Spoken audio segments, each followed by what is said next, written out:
I am 26 years old, and I decided to open my own business this year. On a random day quite some time ago, I went to one of the liquor stores in the closest city 30 minutes away. When we were grabbing some alcohol for a party, I was looking at the prices and saw how insane the prices were. For a 6-pack of a local beer, we were charged $15. Considering I was from a very small town and we did not have our own liquor store, I figured if I set up my own liquor store and undercut the prices of this one I would make a lot of money. Back in February I was furious about my crappy job and thinking out loud how cool it would be to own my own business to a friend. My friend's mom happened to be the president of the local bank. He told me, "Hey, with CSID, the bank has been struggling to find customers to give out loans. Right now, the bank is giving loans for cheap." A couple of weeks later I went in and met with my friend's mom and pitched my idea with the research I had done on alcohol prices, potential demand, and estimated income. I got the loan at a fantastic interest rate. I bought a building, which happened to be the former bank, and hired my dad to help me renovate the building. My dad is a general contractor, and he gave me an excellent quote on materials and labor. After working everything out with the distributors, getting the proper licenses, and getting my paperwork I needed for the government, I was ready to open my liquor store in May. I had started taking out ads in the local newspaper advertising my store and my prices. When I was in talks with my distributors I learned that even with inflation and everything else the liquor store in the other city had like an 80% markup. I talked to a local business owner, and he suggested that I have around a 40% markup. Because of this I was significantly cheaper than the closest liquor store and had a much wider selection than the gas stations and small local stores nearby. My hometown is near a national forest, as such we have a ton of people who come up for weekends for recreational activates year-round. My first week after opening I had made a $4,000 profit. It was great being my own boss. However, that's not to say that it wasn't difficult running my own business, especially that my only employee was my girlfriend, and we were both working 6 or 7 10 to 12-hour days a week. I was both manager, accountant, and cashier, but damn it's so much nicer knowing I can tell someone to pound sand for being a jerk. So, couple of weeks after Memorial Day some old guy walked into my store a couple of minutes after I opened.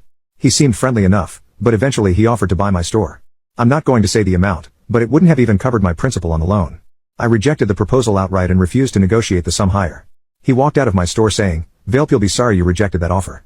The next month a guy walked into my store and asked if I was the owner. After saying yes, I was informed that my business was being sued by this random guy I never heard of for libel. After he left, I was freaking out and I decided that I was going to close early. When I got home, I googled the guy, and soon saw a picture of the guy that tried to buy my store. It turns out that that is the guy who owns both of the liquor stores in the nearby city. It also just so happens that he is on city council. With a little bit of further digging, I learned that this city has an ordinance that reads, any business institution that does not fulfill the definition of a restaurant, tavern, or liquor dispensary will be excluded from obtaining a license for the sale of alcohol. Later I discovered that the same guy happens to be the head of the board which approves liquor licenses. I love small town corruption. Either way I had a major issue. My maternal uncle happens to be a lawyer in a neighboring state. I decided to call him and try to get some legal advice. I talked to him and read the documents that I had been handed and served over the phone. After receiving all of the information I had read off, I was expecting to get some sort of advice, but instead heard hang on I got to make a call. And he hung up. I'm freaking out. A few hours later my uncle called back, "Hey, I just got off the phone with my partner. He agreed that we can take your case pro bono. If you would like to accept, we can discuss it at my office tomorrow." This is how I learned that my uncle is on the bar in 3 states. So we met and we discussed the case. It turns out that the guy filed the libel suit against my business based on the ads I took out in the local newspapers. He claimed that my ads were targeted to damage his and his business's reputation. There were a few other things that I had no idea what was being referenced, but uncle assured me that we would win this case no problem. 3 weeks later the case is dismissed, but after my uncle says people like that will likely try to file another suit against you. If that happens call me and promise I will help. The next day I get served again, but this time I am the defendant. Not my store, me. I swear to God I looked at the documentation and the only thing that changed was instead of my business's name mine is listed as the defendant. Same thing happens, 4 weeks later the case is dismissed. Over the next 3 months I was sued just as many times. Before the 5th case's hearing we had a settlement meeting. My uncle, the judge, the guy suing me, his lawyer, a bailiff, and I were sitting in this room. Judge says, "You two have been in court 4 times already, is there any way we could come to an agreement that'll stop this cycle of faulty litigation?" The guy's lawyer says they have an offer and hands it to my uncle who then hands it to me. It essentially read that he'll stop all litigation if I sell my business for about 30% of remaining loan principal. I outright rejected the offer and made a counteroffer. I said, "If you drop this case, I won't sue your butt for harassment." He busts out laughing, "Sue me? With what money? The legal fees alone ought to have drained you. You should be happy I chose to extend this offer and not sue your butt into bankruptcy and buy that crap hole from the bank." The judge, the bailiff, and the guy's own lawyer were all looking at him aghast for saying the silent part out loud about the real reason I was getting sued. My uncle straight out said to him, "Oh, I am sorry, apparently you were never told.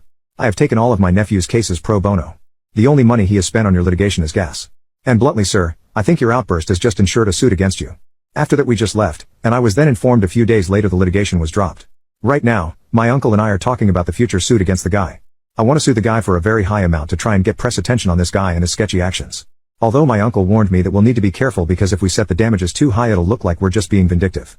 This suit won't be pro bono, but after getting sued 5 times for free essentially, I am not going to complain.